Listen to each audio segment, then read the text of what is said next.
Hello! Bienvenue dans ce live. Ça fait longtemps que j'ai pas dit cette phrase. Je suis Capucine Kostadinov, fondatrice d'Au Cœur de Soi j'ai stoppé mon défi de 122 jours de live et aujourd'hui c'est pas le jour où je vais le reprendre. Déjà, je pose ça d'emblée, c'est pas encore le moment, je sens que ce serait pas juste, même si j'avais absolument pas imaginé que entre guillemets la pause coucou Laetitia, bienvenue. J'avais pas du tout imaginé que la pause de mon défi live durerait aussi longtemps, mais je reviendrai quand voilà, je sentirai que c'est le bon moment. Et pour l'instant, ça ne l'est pas, même si parfois ça me frustre parce que j'ai tellement de choses à vous partager. Je le fais en direct avec mes clientes et puis voilà, il y a encore plein de choses qui se structurent. Aujourd'hui, je viens avec un sujet qui me challenge pas mal. Mais voilà, j'ai envie de vous en parler parce que pour moi, ne pas vous en parler, ce serait un petit peu comme entretenir un tabou, ce serait un petit peu comme être complice de ce que je dénonce. Et surtout, ce qui est intéressant, c'est pas tellement ce dont je vais vous parler, mais c'est ce que je mets en lumière à travers ça. Bon, allons-y, on va rentrer directement dans le vif du sujet. Vous savez que j'ai fait beaucoup notamment des interviews autour de ma vision de l'endométriose et voilà, du fait que j'en parle comme une opportunité d'évolution et que, en gros, pour moi, on a toujours le choix de la manière dont on vit ce qui nous arrive. Voilà, j'ai notamment écrit mon parcours dans un livre qui s'appelle De l'endométriose au cœur de soi. Et j'étais, on va dire, libérée, délivrée des douleurs dans mon quotidien jusqu'à ça doit faire maintenant un peu plus d'une semaine, 10 jours peut-être, où j'ai une violente crise de douleur d'endométriose qui est revenue. Et ce qui est intéressant par rapport à ce partage-là, bah, c'est déjà de sentir dans mon corps, là, même si je viens vous parler de ça d'une manière dont j'ai déjà tiré des enseignements, à quel point ça me reconnecte à des peurs, à quel point ça me reconnecte aussi à une forme de honte, et j'ai envie vraiment d'amener ça comme sujet de discussion avec vous par rapport à la douleur physique qui nous connecte à cette vulnérabilité si profonde, si archaïque, tellement primaire en fait, que c'est comme quelque chose que soit on doit cacher, soit dont on est invité à parler que dans une posture de victime. Et moi, aujourd'hui, j'ai envie de venir vous parler de ces douleurs, non pas dans une posture de victimisation, mais vraiment dans une posture de pouvoir personnel, dans une posture de qu'est-ce que je fais avec ces douleurs-là, comment je me dirige là-dedans. Et clairement, quand j'ai eu ces douleurs qui sont revenues, mon mental a commencé à me raconter tout un tas de trucs sur mon manque de crédibilité, du coup, à tenir le message que je vous tiens et qui est le mien et qui continue d'être le mien, quoi qu'il en soit. Mais évidemment, enfin je dis quoi qu'il en soit, il peut évoluer évidemment, hein, mais en tout cas, cette réexpérience des douleurs ne modifie absolument pas ce que je pense de la manière dont on peut décider de vivre sa maladie ou toute autre épreuve en fait de la vie, toute relation challengeante, tout ce qui semble en tout cas nous limiter. Et en fait, au moment où j'ai reconnecté avec cette douleur, j'ai ressenti de la honte, et ça c'était vraiment difficile pour moi à identifier parce que, enfin pas à identifier mais à reconnaître, parce que je me suis dit comment je peux encore avoir honte alors que j'ai tant parlé de ce tabou à lever, etc. C'était même le premier message avec lequel je suis venue il y a un peu moins d'un an. sur les réseaux sociaux, c'était de dire c'est pas parce qu'on a des douleurs qu'on est dans une forme de faiblesse, au contraire c'est en accueillant cette vulnérabilité qu'on peut aller aussi connecter avec sa puissance. Et pour moi la vulnérabilité et la puissance c'est vraiment deux choses qui fonctionnent ensemble.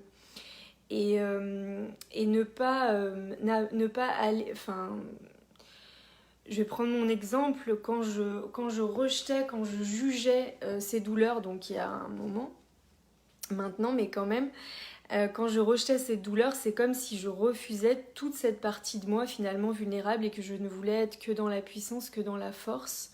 D'ailleurs, c'était beaucoup plus de la force que de la puissance.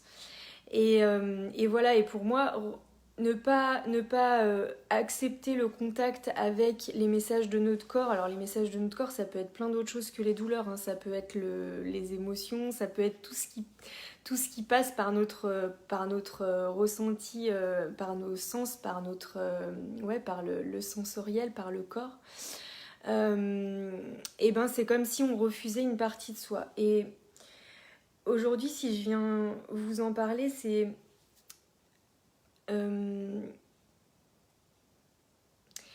parce que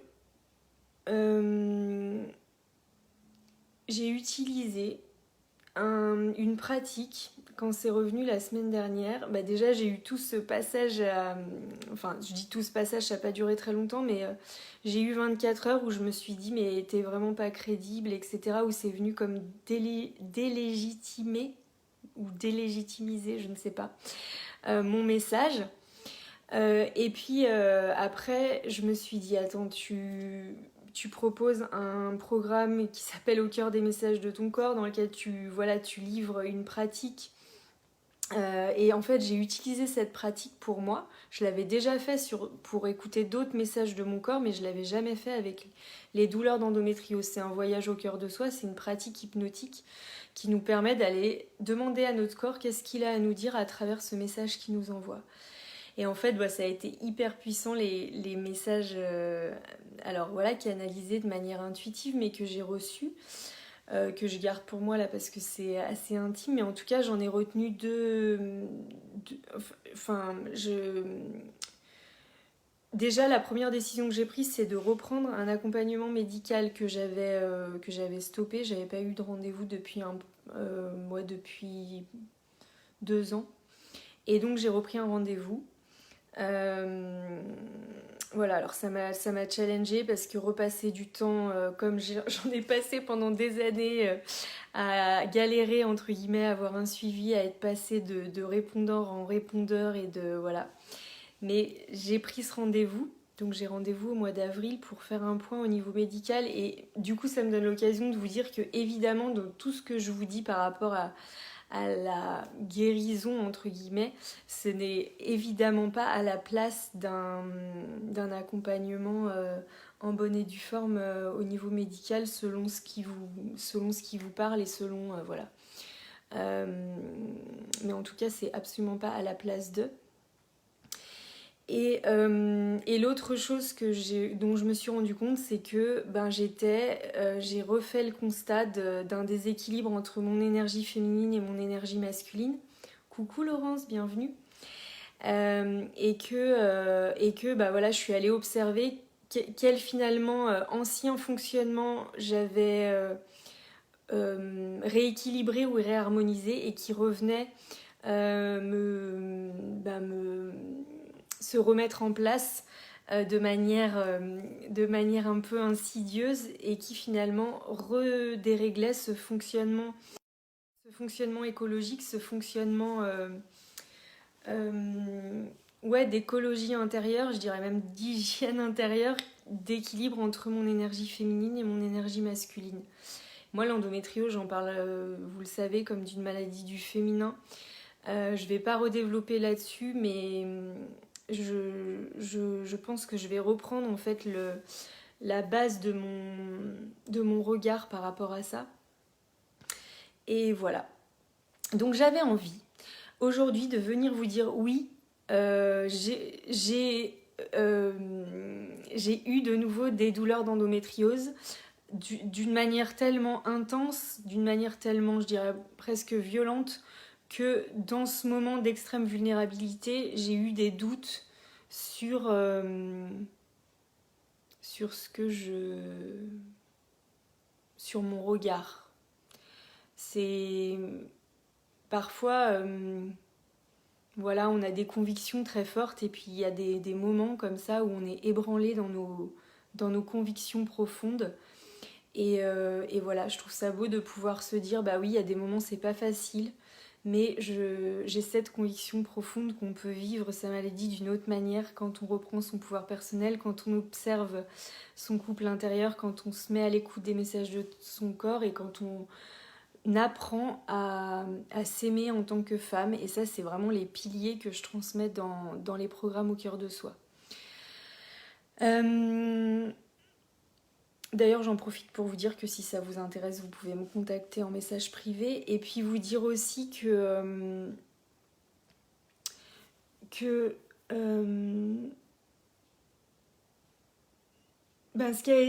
est beau, c'est que en fait, quand on écoute, c'est comme si ça diluait le message.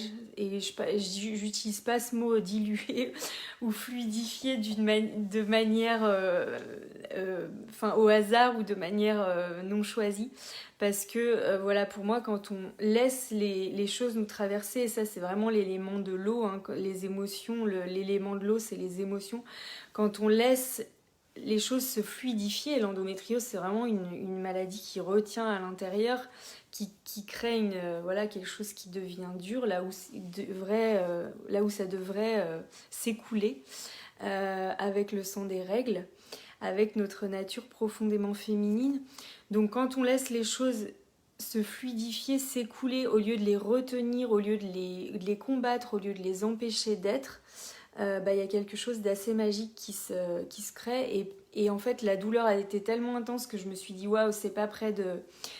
Enfin, entre guillemets, c'est pas près de passer, même si voilà, j'avais ce double, à la fois cette grande foi à l'intérieur de moi et à la fois ce grand doute.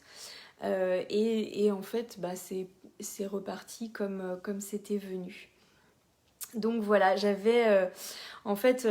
j'avais envie de vous parler de comment j'ai vécu ce passage-là.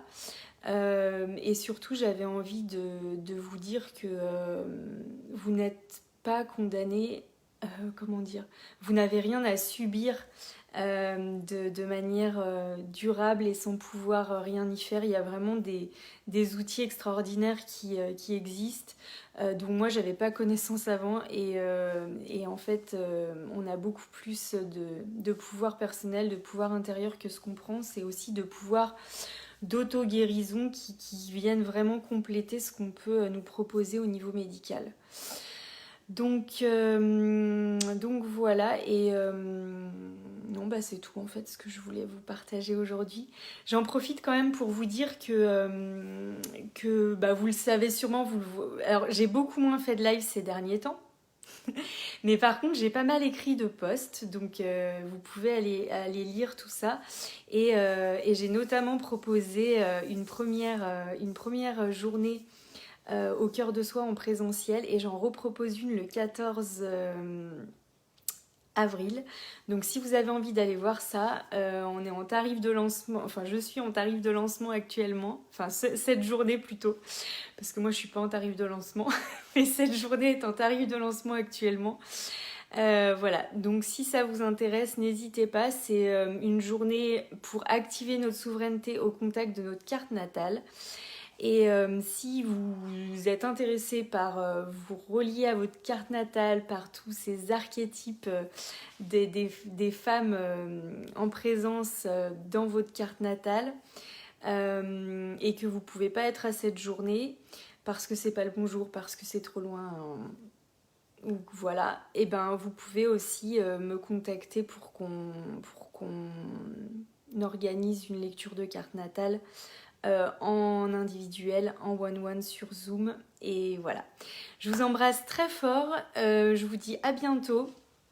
Coucou Aline, tu arrives à la fin de ce live. Je t'invite à le regarder depuis le début, et voilà, j'étais en train de vous embrasser. Donc je t'envoie plein de bisous et à bientôt. Bye bye.